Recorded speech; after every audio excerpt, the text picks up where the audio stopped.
this job from A1 Road Construction. James is just applying the sealer coat there to stop any weeds from coming through. It seals the bricks so there's no staining. And you can see on this job that we've got night lights all the way around.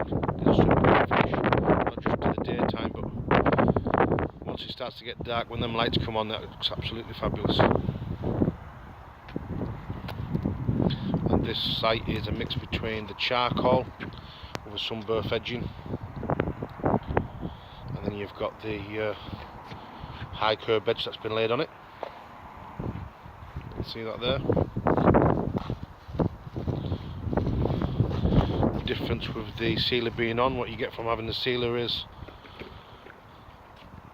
it brings out the colour of the stonework and the bricks, especially on the sunburst.